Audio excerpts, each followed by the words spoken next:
forgot to hit record earlier. So whoever tuned in for the first 5 minutes, you got the exclusive.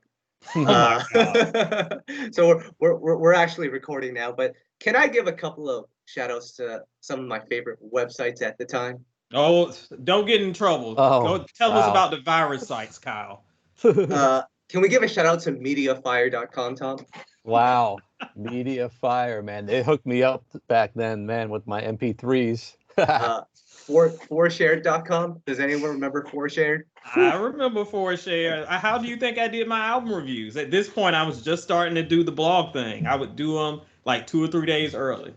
And then we can't forget about zshare.net. Ugh, Zshare.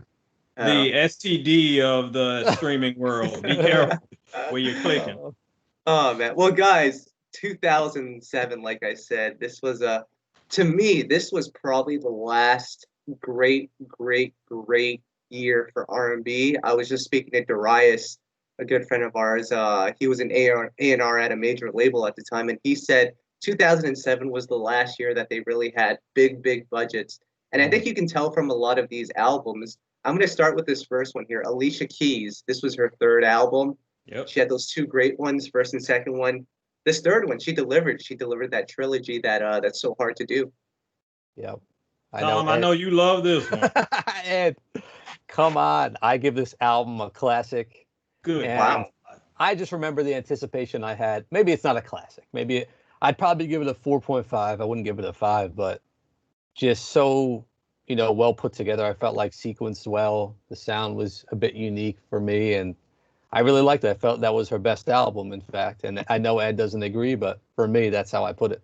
Well, we've talked a lot of times on these podcasts, Tom, about my Kings and Queens of R&B posts that I wrote for the 2000s a couple of years ago. And for the Queen of this year, I put Alicia Keys for the very fact this album. It's not my favorite Alicia album, but you cannot deny the impact that she had. She was by far the standout R&B artist this year. I mean, it was a great year for Robin Thicke as well, even though his album came out the year before. He had some great singles that kind of went through it. We'll talk about Neo a little bit later, but I think that Alicia was the one that was for the running show. And I felt like this album, Alicia went even more pop than the second album with No One, but it seemed to work. Like No One's not my favorite song, but even some of those other songs on the album, it was different elements, but it worked. It worked for that time, or in that time. And unfortunately, I feel like she's been trying to make that work again and again and again, and we ain't got there yet. But for this, I feel like this is the pinnacle of her mainstream success. Mm-hmm. Yep. And then a couple of artists who were very promising in 2005, 2006, they came back with their sophomore albums, Trey, Neo, Keyshia Cole. And I mean, just thinking about that, man, like artists nowadays, new artists, they get one album and they're done, but they were able to deliver the second time around. If it was not the same level, it was even bigger. Like, that's crazy. Yeah, I mean, look what you were just saying about budgets and labels having the ability to invest in these artists. And you see a Keyshia who had like a great debut album. I thought it was great, and was able to take it up another notch with this one. And I still don't think she's topped it. Trey, he was another artist that had some potential that kind of capitalized on this one as well. And you saw the big things he did in 2009. So it was a good growth year for a lot of these artists.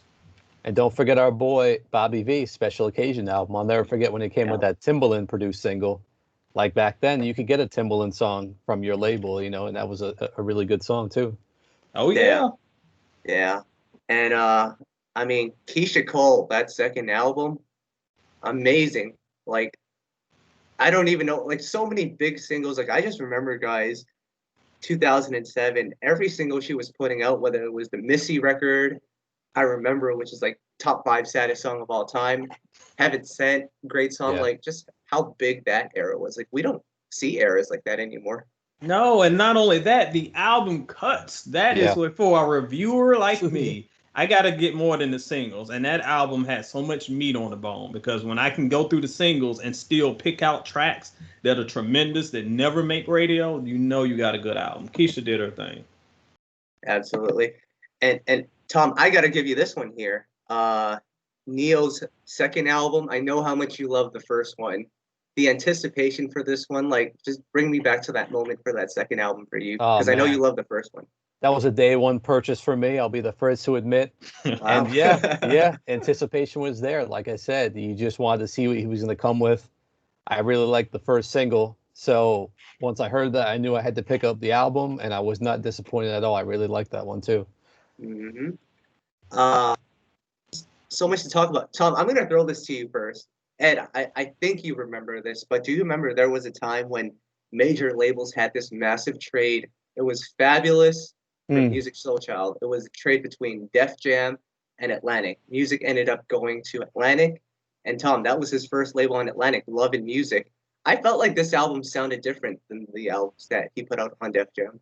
They definitely tweaked the sound a bit. I don't know if you noticed that, Ed, but it really felt like he was more R&B, straight up R&B as opposed to soul. Like he calls himself hip hop soul, which was Yeah. evident at the time. But this one felt more pure R&B at times to me. I don't know if you felt that too.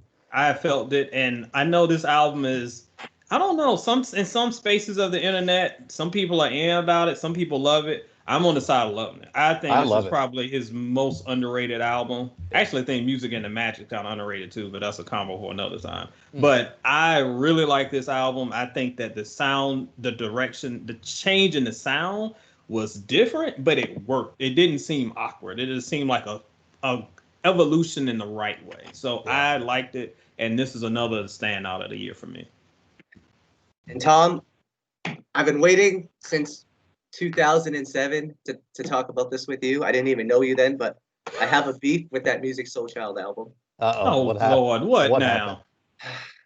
If you guys remember, Lloyd's Street Love album, and that's another Sophomore album we didn't talk about, but Lloyd's Street Love album came out that very same day, and they were competing for the #1 spot on the Billboard 200, which is kind of crazy to think about now because R&B albums don't even go to like number 100 on the Billboard Yeah. 100. Oh Lord. It happens. But I read an interview where Irv Gotti said the reason why Murder Inc. didn't make their massive comeback is because Musiq blocked Lloyd from getting the #1 spot. What? He said that? Yes, is I've true. heard this Unbelievable. before. This is your boy Kyle at it again. That is But unbelievable. What does music have to do with any of this? they just needed the #1 spot, and then they could say they were back. But Oh, that Lloyd God. album too, if you guys remember, that was around the same time as Hurricane Katrina. So Lloyd actually had to make this album and put it out to support his family. Like this was his means of income. So Damn. he delivered on that one. That was a great one. Was this the You and Get It Shorty album? Exactly. Yeah, Yep. that was a pretty good one, and I remember it's coming back to me. I remember this, and I remember the whole Hurricane Katrina drama that came around with it. My man Lloyd has hustled for a long time, so you cannot question his grind. Yep. Naldo DS. I'm just gonna go into the comments really quickly. He said, "07 was a good year. It had a new R&B sound." Did you guys find that as well? 07 was a new sound for R&B. I feel like it was an evolving sound. It wasn't as drastic as we would hear like '09 and going into the 2010s. It was like, what is this? But it was kind of like one of those years that I call kind of like a bridge year where it sounds a little bit like the old and a little bit like the new, and we haven't quite got there yet. Yeah. But you could tell the movement was coming. Right, I agree. Lawrence said 2007 was the year Rihanna left R&B and became a full pop singer. Uh, Let I me don't- tell you about your girl, Derry. She was always a pop singer. yeah, I mean, SOS, wasn't that a pop single? Yeah. Sorry to break it to y'all. She always was. Great, But great. to your point, she did like get solidified that year. Well, she Great. did become a pop star, I would Correct. say, and they finally they love to call everyone R&B. And she finally got anointed, it felt like, into pop. Yeah, I agree. 07 was when Umbrella came out. Ugh, don't remind me. That song still haunts my dreams. Yeah, they tried to sell that one as an R&B song, and I was like, not quite. But No, I wake up in cold sweats to just Ella, Ella, Ella. Stop. I'm tired of it. Oh, Chris Brown dropped this Sophomore album, another one where he had such a massive following on his first album, delivered it on the second. And guys, Mary J. Blige, Growing Pains. Tom, you like to call this the Neo album. I Neo think you album? called it that. What we all can agree on about this album, though, was I felt like it was Mary J's last very good album. Honestly, she's a legend, has plenty of classics under her belt, but that was the last one I found myself really, really, really liking. Not to say she hasn't released good music since then, but as a full body of work, that's what I think you guys might agree with me. Yeah, I think it's underrated. I do think. I mean, I remember when I ranked her albums. I think I gave it a 4. It's a pretty strong album. I do like My Life too, and I know I'm in the minority. I think that one's better, but I do think that this is a good one, and it is kind of that old Mary sound. We're kind of like the last vintages of that before she kind of did some different stuff. Yeah. I'm with you. Yeah. And then a couple of artists, they had disappeared for a minute and they came back. Kelly Rowland, we know about her debut. It had a very diverse sound to it. Came back with Miss Kelly, definitely more of an urban sound. Tank came back after many, many years. And so did Robin Thicke. He cut off the Jesus hair. It was a little shorter now. Yes, completely remade. Like, of those three, because I know Kelly was doing Destiny's Child in between those two albums, like, were you guys checking or excited for them when they were coming back with these albums? Because it felt like, because especially at that time, if you're gone for like 3 years, it's like forever. Yeah, and we didn't have social media to have it person constantly in your face yakking all the time. So it felt like they took a break. But yeah, for all of these, I copped all of them. I thought they were all good. And I think the one I was most intrigued by was Robin because a lot of people missed his debut and they thought this was the debut because this is the breakout. And I was really positive with the direction he went. I know my wife was a huge fan of the original album. She didn't like this one as much because it was so different. But I really like the evolution. Look what I did there, the evolution. And this was the album where he really broke out. But don't forget, guys, this was still like prior to really social media blowing up, Instagram and Twitter. And artists couldn't just become an indie sensation overnight. They couldn't go to SoundCloud. This was way before that era. Yep. So we really still had a set number of artists who we were keyed in on. So it's not like they forgot about someone if they disappeared.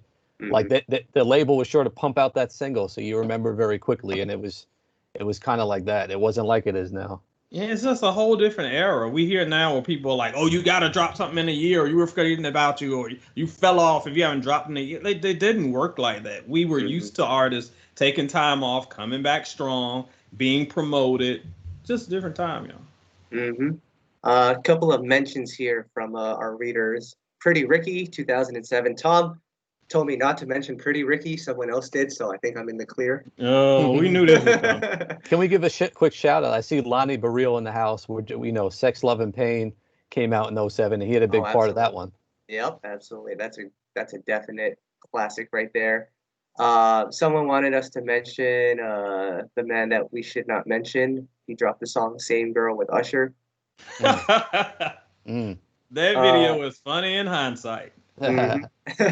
Krista wants Ed to talk about Rasan Patterson's Wine and Spirits album. That's actually a really good album. It is. And shout out to my girl for bringing that up. Yeah, that's another one. Again, we talked about this era being kind of a time where we had the big artists that were elevated, and then we had kind of those low-key ones that were just putting out great work underneath the table. And my boy was doing just that. This is a sleeper. Yep. Great album. And, man, just so much to talk about here. Marcus Houston, Tom, he dropped one. Joe dropped one. Those are some personal favorite of ours. That Joe was another slept on one. And then we've got Jagged Edge, Baby Making Project. Oh yeah, I was excited about that one. I remember when that one came out, and I actually like that one. I know it doesn't get the credit it deserves as some of their other albums, and you might not like it. I actually like it. It's not bad. It's not bad. It's got a couple joints on it. It's certainly not top tier for me, but not bad at all. We've got Angie Stone, and here's an interesting one here. I want to bring this up. Amerie, she dropped, what was it? Because I Love It. And yes, player. I've been waiting for this one. Mya dropped Liberation as well in 2007, and this was probably one of the first years where albums were being pushed back and released internationally, and we knew about it, like, because we knew the hype from MySpace and artists announcing dates, and then they don't come out and they end up in Japan only. Like, that was a weird time. It was so weird. And I think that's exactly how I found out about the Amerie album. She had singles over here, and it's like, where's the album? And then we find out it's across seas. I actually ordered that album from Amazon. This was one of the first Amazon purchases I remember making, and had that CD shipped here, the CD, and it's still back there on that case somewhere. And I'll mention another one that never actually came out. Glenn Lewis's Remember Me album, I believe, was supposed to come out that year. It kind of leaked or something, but that was that era as well. And then the Anthony Hamilton project, Southern Comfort. Yeah, It was like some compilation of his older songs that never came out. It was like a weird release. That one that year as well, too. that one had a couple joints on it. Because I remember getting that, and people were really confused by it because it was like, is this old or new? They had some joints on it. Yep. And Amerie's album, amazing. Oh, player, amazing. We'll be talking about that a little later on, but I feel like that's one of the unsung gems of this era. People just completely missed out on it. I don't even know if it's on streaming, but what a fun record. Jill Scott's album, Volume 3, that was a great one. That's one of my favorites by her, actually. I really like that one. Man, I've got to rank her discography. She's got stuff. We've got a couple before we even talk about the rookies that came out that year. T-Pain dropped an album, Epiphany. Ed? He dropped an album, and I will drop my comments. All right, then. Don't forget about Carl Thomas. He came out with an album, too, that year. So much better. That's true. Yeah, that was a great one, actually. And it's got and I actually like the title, So Much Better. Yes, we'll talk about that besides T-Pain. That's when the Death March started coming. Isn't there a great Brandy song on that Carl Thomas album? I'd say it's solid. I wouldn't, I always thought it was pretty solid. What's it called? I don't remember it. Something About You. It was a duet with Brandy. It was Mike City, right? I gotta go check it out. It's not ringing a bell. Mike City, I believe, did the most of the majority of the album, but he had some good features. I mean, he had Layla Hathaway. He had a song with Dave Hollister on there. I remember E40 was on a remix of the single. That was a slept-on single, and I don't know how you felt about it. Midnight Rendezvous. Do you remember that one? I remember that one, definitely. No question. Yeah, that was a fun one. Yeah. So, I mean, we got to talk about the rookies here, and later on we'll give the Rookie of the Year award. But I'm just going to name a couple of artists here that came out in 2007. Chrisette Michele, she dropped her debut.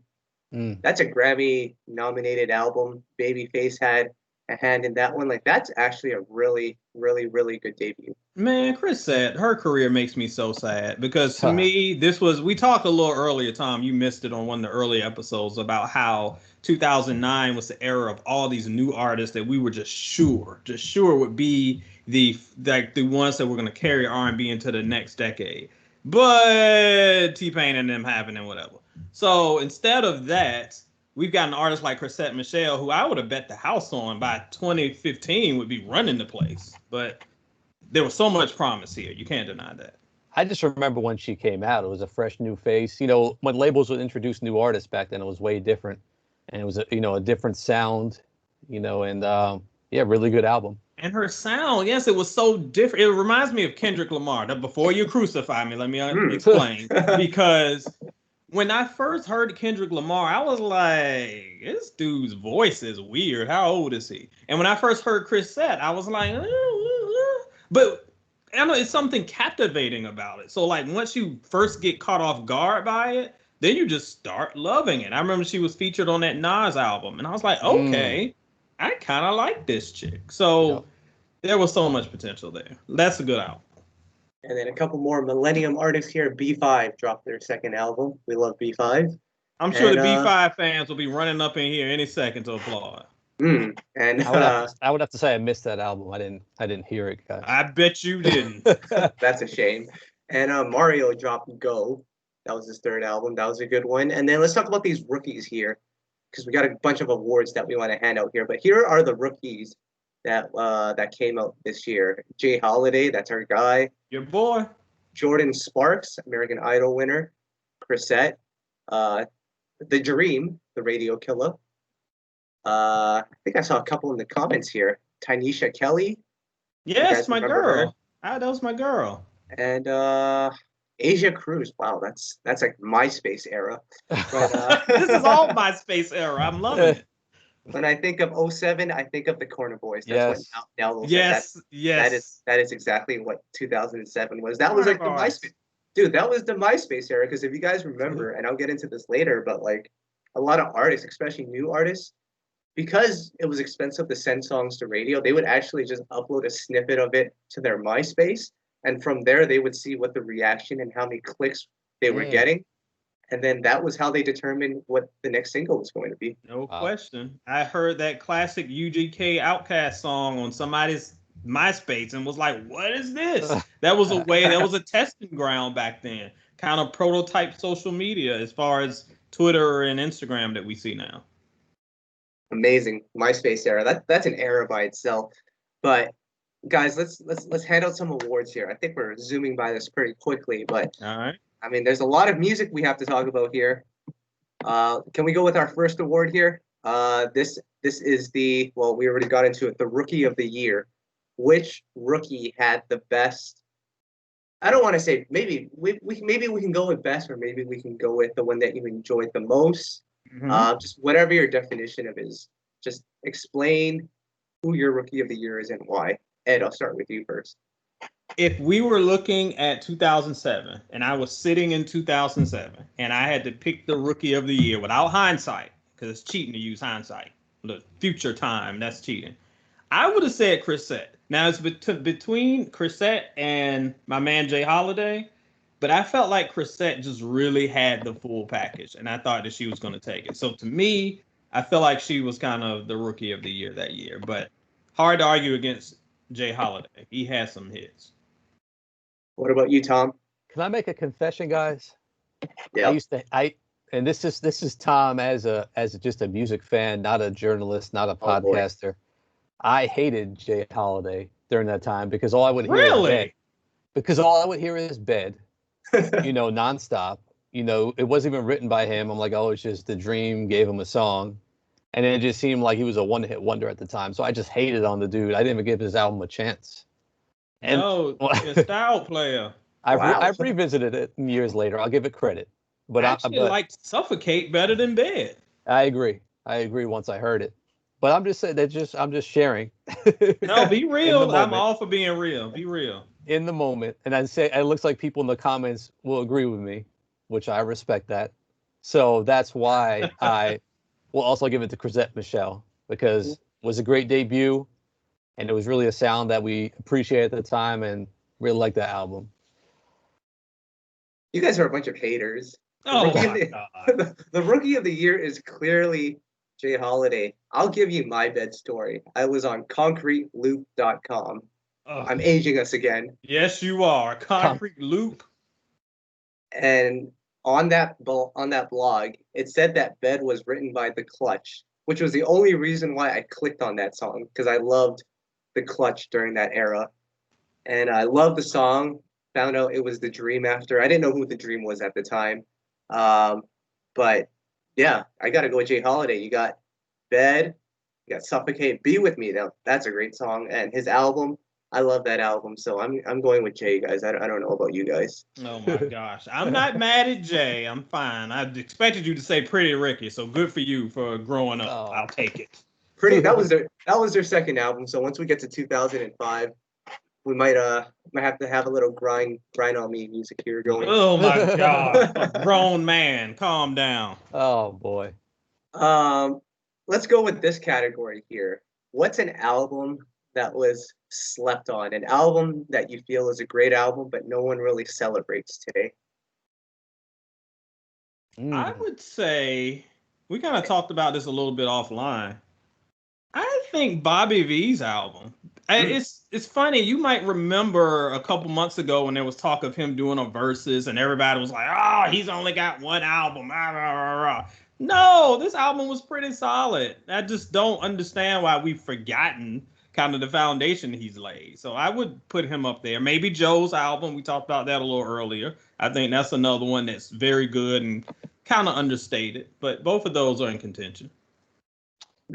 I'm going to make a surprise pick for you guys. Oh, cool. I'm going to go with, no. You'll be impressed. I'm going with Jill Scott's album, Words Sound Like 3, because I feel like she's celebrated as a legend, but this album doesn't ever really get mentioned, and I really felt like she came more aggressively on this one. The song "Hate on Me," "Crown Royal," "The Real Thing," and I really liked it. I really like what she came with, and I don't feel like this one gets talked enough in her catalog. You're right. Crown Royal. Whoo, that's a song player. You know what? I'm gonna go with. Ooh, I'm gonna go with Marcus Houston, who just got married recently. His album "Veteran" was a very solid album. Like that was during the time in R&B when every artist was working with the same producers. So if you loved that producer's work, you would have loved the album. And Marcus Houston had all the producers that I love, from the Underdogs to Brian Michael Cox. Candace Nelson wrote a song on there. The list goes on and on. So I got to go with Marcus, and congrats for getting married as well. That's a big thing. It's a really good album. I like that one too. Bobby V single sounded exactly like "My Love" by JT. Yep, Anonymous, same production. So that was a great one. I'm gonna give you guys another category here. Okay. Most anticipated album of that year for you. Give me your 2007. Ed, how old were you in 2007? Older than you. Okay. And Tom, you were older than me too, I guess? Yeah, I was 24. So, yeah, I was older If than you you. were 24, I guess I was like 26 or 7, something like that. So, most anticipated album or albums of that year. And maybe even give me the story of when you finally got the album. Like, well, I think for me, I've already talked about it. My most anticipated was the Amerie, because this was the era where I was a gigantic Amerie fan. She had 2 albums that I love. I love the singles. I had to go to freaking Japan to get this one, and it got shipped over, and I got it, and it was everything I wanted it to be. And I know that I ranked her albums not long ago, and people got in their feelings. I think it's better than her second album. I think it's really close to some of her best work. So to me, that was the one that I was most anticipating, and it lived up to the hype. Wow. This may come as oh, go ahead, Kyle. Well, I was gonna say, Ed, you ordered it from Japan? I went to Amazon and got it. I'm not sure how much it cost, but I'm sure it was not cheap. You know they had LimeWire then, right? Yes, but I wanted the C. And see, I am a music connoisseur. I want it on my wall. It's got to be on my wall back there, not the LimeWire. I don't want some burned disc written in magic marker, all smudged up. I want the album art. Fair enough. All right, Tom, what about you? You guys might know what I'm going to say, but it's Tank's Sex, Love, and Pain album, because when I heard Please Don't Go, I was like, oh, man. And I didn't really like his second album that much, One Man. But when I heard that single, it drew me back in. And I'll never forget my job. I started at 10 a.m. Circuit City, for those of you who remember that store, opened at 9. I was there at 9, picked up the CD, got to the office by 10. I was there, and I'll never forget, this guy made fun of me. He wasn't an R&B fan. He had no idea who Tank was. And he said, you bought a CD by someone named Tank? Come on. That's all I remember. Oh, my gosh. Yeah. There are worse names in R&B than Tank. Trust. Yeah. Oh, man. All right, my most anticipated. Is it story time again? It's story time, player. Because these are like the prime years of my career as an R&B lover. Like the music was just sounding great. Everything was easily accessible through the likes of LimeWire, MySpace, and I'm going to throw another one at you, imeme.com. Do you guys remember that one? I don't know if I know that one. No. Oh man, this was like streaming before streaming got popular. You'd pay like $10 and you'd be able to stream anything. But in 2007, who was streaming? It was dumb to pay for music, but that just sounds like Tidal. But anyway, remember earlier when I told you artists used to put their music up on MySpace, a snippet of it just to test the waters. Mm-hmm. So Trey Songz uploaded a song called "Last Time." Do you guys remember the song? I remember that song. Yeah. So I was going nuts because they only had the first 30 seconds of that song. And I loved it because it was produced by Brian Michael Cox. So I would play that snippet over and over and over again. And then this is when music started leaking, like songs would start leaking. But the only thing is when the leaks came out, there would be like little tags at like random Oh, parts of the song. Oh yeah. yes. With Last I Time know by it. Trey, every 30 seconds it would go Black and Beats vibe, Black and Beats vibe. And like that was just ingrained in my head. So I spent like a good 6 months trying to find a non-tag version of the song. I could not find it. So all I could do was wait for when the album dropped. Then I would actually have a clean version of the song. So for that reason alone, Trade A was my most anticipated. Wow. Now, if we're not going by that and we're not doing anything illegal, I would probably say it was Mario's Go album, and that one was because it got pushed back so much at that time. Um, he was actually going by Mario Barrett at one point, and the album got pushed back so much that he had to rebrand it. He was back to Mario. Album came out in Japan first, where it somehow leaked, but then it eventually came out in 2007. So I got two answers, but I'm gonna go with Mario, I guess. Well, let me ask you this, player. When you hear that Last Time song now, does your brain still hear the tags? Because Yeah. you were so used to hearing it? Yeah. There's yeah. what was it, Jennifer Hudson? Spotlight. I had a version of Spotlight, and it had a tag every 2 seconds like that. So now every time I hear that song, I think of the dude screaming in the background. Very annoying. Y'all don't know. See, the children today don't know the struggle, the line where the bear share struggle. Y'all got to catch up. I saw a comment here about Aries album and the Rain album. And Neil, were you mentioning those came out that year or were supposed to? I actually know both of those albums, but those were both unreleased, if I remember correctly. Yeah. But great albums. Where are we now? Let's go on to our next category. This is fun, guys. We should do this more often. But I want to go into this one here. This is the Twitter Thriller. Okay. This is an album that came out, and when it came out, it was cool. You know, it was just another album, but stans these days have dubbed it as the Thriller on Twitter. So last week we gave that one to I think we gave that to Janet for Discipline. That's one that's celebrated really heavily these days. And then what was 2009 in? I think we had a Twitter Thriller for 2009. Yeah, we did. I can't remember who it was for 09. I don't know. Somebody in the comments might remember. 2007. Ed, who gets the Twitter Thriller? You know who gets the Twitter Thriller. My cousin Chris. Look, players, before you eat me up, I like exclusive. I think that when we look at his albums, his debut and exclusive are up here. Everything else is here or all the way down here. So I think it's a great album, but I have seen in recent years, it's a classic. It's 5 stars. Calm down. It's good, but I would not call it a classic. It is the Twitter Thriller of 2007. Someone said Fantasy Ride. Didn't they say Fantasy Ride last week? Y'all say Fantasy Ride every year. We're going to be in 2003 and y'all talking about Fantasy Ride. That came out in 2009. Tom, what's your Twitter Thriller? Honestly, when I look at this list, when I look at these albums, Musiq, Soulchild, Tank, Marcus Houston, Neo, Bobby V, Alicia Keys, Jagged Edge, Jill Scott, Joe, Keyshia Cole, Amerie J, that's just some of them, Chrisette Michele. I don't hear a lot of these, and maybe, as Ed says, in the internet streets, I feel like they're not being talked about or celebrated nearly enough.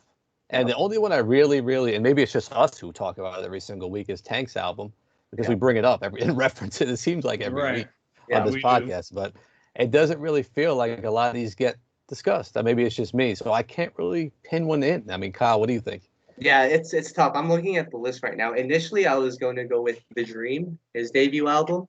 But, that was actually a good album, and I think it deserves whatever celebration or compliment that it does. But aside from that, maybe Kelly Rowland's album, Miss Kelly. I know there are some diehard fans that love that album. I thought it was cool, but I mean, Kelly Rowland fans will like anything Kelly puts out. So I think that's a different issue. I mean, this goes back to what we were saying earlier about 2007 being a weird year. Tom was kind of like, oh, what even happened this year? Because it's a year where stuff happened, but people don't really remember it. So it's kind of hard to give it like a Twitter thriller. I still think it's Cousin Chris though, because y'all doing the most with that album. It's fine. Calm down. All right.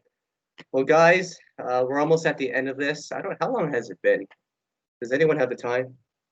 Let's It's see. 8:33. We got a little bit We got more time. like 15 or so minutes. Yeah. All right. Well, let's rank our favorite or top 3 albums of that year. Ooh. How we'll do this, so we don't think so much, is we'll go one by one, and we'll list out our number 3, and then we'll list out our number 2, and we'll list out our number 1. All right. Gives us time to think. You know, we have to think on these ones. This is R&B we're talking about. Now I missed the past couple episodes. Is this personal favorites, or is this what we feel is the superior quality? I thought we were doing this whatever you want to roll with. If it's whatever your favorite, cool. Gotcha. So with that said, Tom, what is your number 3? Oh man. All right, my number 3 is gonna have to be. Oh, this is tough to even. This is tough. I'm gonna have to go with actually Musiq Soulchild's Love and Music album as my number 3. That's a good one. Yeah, so I'll go with that. I mean, I really like the album. One of my favorites by him, and I still listen to it a lot, so I'll pick that one for number. There's definitely 2 I have above it, but I'll go with that one. That's the Musiq album with Teach Me on it, right? Yeah. Oh, exactly. Yeah, that was a good one. They had Miss Philadelphia's on that album. Yep. Oh, one of my that's a great favorite. song. Yeah. Great song. What about you, Ed? Number 3. See, Tom had to steal mine. I was kind of going between Musiq and Neo, leaning kind of just personally, just a little bit more to Musiq. I just play it more today, but it's kind of neck and neck. Tom did that, so I'll go with Neo just to be different. But to me, they're kind of right there. Great one. For me, for my number 3, it was between Mario and Amerie. I'm gonna go with Mario here. Yeah, I'll go with Mario. I actually really enjoyed that album. He had that Keith Sweat cover. Probably did it better than Keith. First of all, I will drive to Canada. Forget Corona. Wow. So yeah, I'll go with Mario. Go. Has that great Pharrell song, self-titled. Go. Tom, what's your number 2? Well, Ed, I gotta mention this real quick on that. Since you brought up the Neo album, a song I never hear get talked about really is a song with Jay-Z, Crazy. I've always really, really liked that one. I don't know if you do too. I do, and it's weird. No one ever mentions it. You would think with the Jay feature it would get more hype, but it kind of went under the radar. Even at the time, it kind of went under the radar. Exactly. Yeah. Crystal. Sorry, Tom. I just got to answer Crystal here. The Keith song that Mario covered and slayed is Right and Wrong Way. First of all, you need to heed the title of that album, Go, so I can call Barry and put him in your chair. First of all, when Mario sang, you're young, but you're ready, like Mario was like 19 at this song, so I think the song's appropriate. How old was Keith when he sang that song? He was a young man. Okay. Calm down. We already talked about same girl. Don't put my man in that category. All right. Sorry, Tom. Go ahead.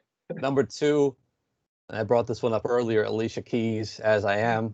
I recently revisited that one, actually, and it stands the test of time. Still, to me, sounds fresh. You know, like I said, probably my favorite album by her, so I'll put that one next. Good choice. Ed? I will give Tom props because even though I have been about that album for years, I did go back and revisit it a few months ago. It's better than I remember. Still not my favorite. Anyway, number 2 for me, gotta go with my girl, Keyshia Cole. I love this album. I feel like it's the pinnacle of Keyshia Cole. She has not topped it yet, and it blew me away. I had 2 copies. One copy is messed up, but it's cool. One of my favorites of the time. Can't beat it. You know what? I'm going to have to go with Keyshia Cole as well for my number 2. I remember when that album came out, man. Like, I remember it's a great song, but Falling Out should have been a single. Yes. You can still put that out as a single. Like, that was the song. It was the combination of Falling Out and I Remember. And I think they're pretty close on the track list, too. They are. when those two songs came like back to back, I'm like, this is the next star. Like, I'm a believer now. Yep, Falling Out, Work It Out. I'm telling you, she had Work It Out. those album cuts. What an album! Great one, great one. The number one album. Now, my number one album, and I'll tell you, Joshua Washi, if you pick this one too, man, we're bros for life. I know you always support us. Shout out. But my number one album, I'll be honest with you guys, I haven't listened to in many, many years. Mm-hmm. And the reason is because I'm in love. I'm not in heartbreak anymore. I cannot listen to sad music anymore. Oh, so I'm sorry, Tank. You're number one on my list, but I cannot listen to your album. Sex, Love, and Pain is my number one.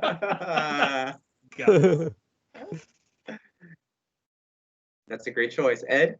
That is a good one. I kind of forgot about Tank. He probably could have slid into my number 3. But y'all know what my number 1 is. I've been hyping it up the whole time. I got the CD from Japan, player, so I'm not going to give her any hate. It's got to be number 1. Got to be Amerie. Shout out to my son, Damon Dunn. He's in there. He knows what's up. I know it's his number 1, too.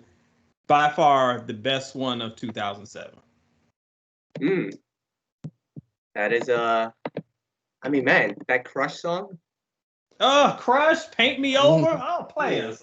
I will find the CD and pull it off the wall. It is that good. I'm going to do that tonight. Damon, you haven't checked out that Tank album yet? Come on, that's a 5-star classic right there. Yeah, Just you got to get on that one, Damon. Make sure you're in the right mood, though. It gets a little sad at times. I was going through it. Definitely was. My number 1 here. Can we go with the Collectibles by Ashanti? I'm just kidding. No, we cannot. That actually came out in 2005, so we're lucky. Between that and Pretty Ricky, we're gonna be in for something 2005. Ugh. It might be Pretty Ricky still, but it's interesting. If you had asked me this in 2007, I probably would have bumped up everyone a little bit. Like Keyshia would be number 1, number 2 would be Mario, and number 3 would be Mary J. Blige. Because Growing Pains is a great album, but Growing Pains will be my number 4. What has jumped to number 1 in these past, 13 years is Tank's Sex, Love, and Pain. Because when that album first came out, I was 17 years old. I did not like that album at all. Really? What does a 17-year-old know about Wedding Song and Heartbreaker? Yeah. Come on. Well, you gotta. If you rolled with me in Virginia in 1997, you would have. But I understand the music hits the experiences, so it was waiting for you when you were ready. Yeah. As I got older and I started relating to more of the songs, that album became a part of my life. And Tom, I know you're happily married, and I'm in a relationship too.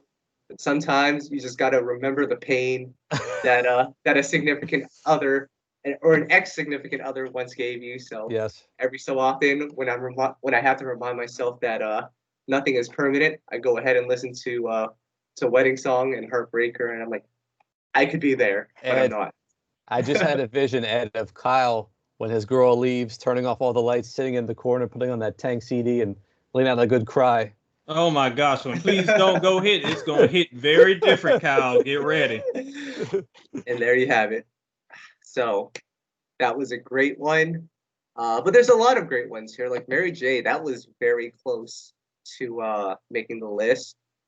Jay Holiday, Darius came in here last week and said, you better put Jay Holiday as the best album.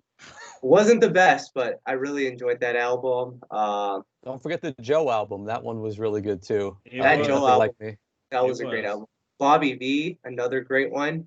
Man, there's a lot. 2007, like I said, guys, this to me is the last great year for R&B.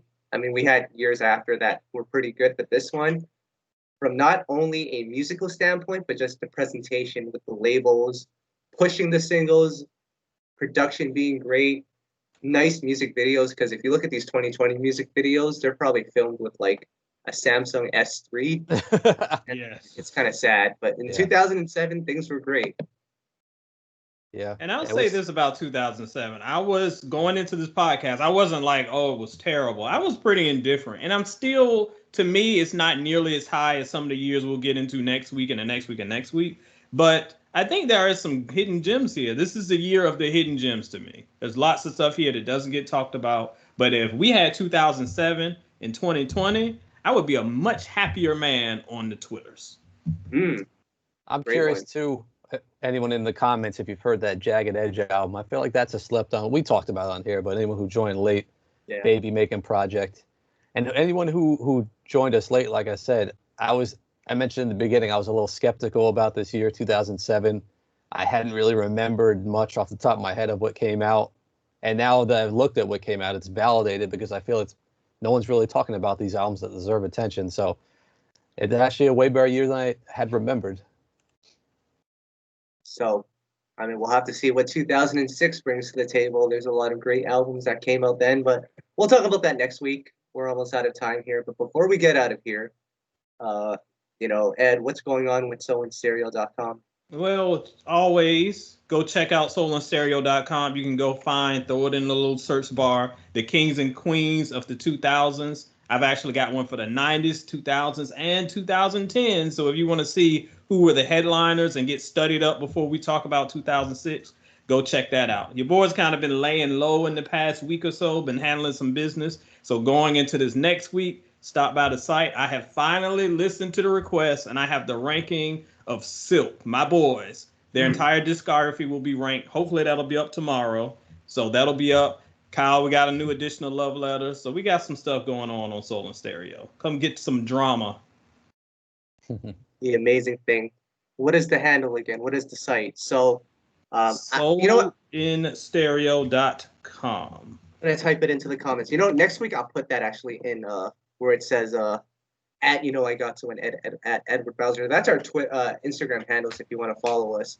But yeah, so it's going to be great. Check out Soul and Stereo. A lot of great content in there. Tom, I got so. What's going on? We just interviewed our boy RL once again. His new EP, The Letter J, is out. So check out that interview. It'll be out this coming week. We've been doing a lot of these top 10 rankings lists. Ed, sometime we got to sync up and get you to do your albums list, and we'll simultaneously do a top 10 list of that same artist. We got to that'd be cool. We need to do that. Yeah, we'll make that happen. Just holler at your boy. But other than that, Kyle, anything else you had going on? Man, we're just going to continue providing content. We got this live stream thing figured out with all three of us in it. That's been a challenge of mine for the last year. I finally figured it out. You guys need to pay me a little more. We do. But no, with the addition of this, we're going to have a couple more cool features that I've had waiting. But now that I know we can actually get it done, expect to see more live content. Not only with us, but with some of your favorite artists. We're going to try to get that going. And guys, just stay tuned. We're doing this, of course. We might bring back the old podcast. We might do it all. This is just fun. And just thank you guys for your support. So let's do this again next week, 2006. It's usually done on a Saturday or a Sunday around this time. So just keep checking our page. We'll post the flyer. And just tune in. So I think that's it for this week. I appreciate you guys for joining us, Tom and Ed and myself, and we are out of here. All right, players. All right, guys. Peace. You guys take care.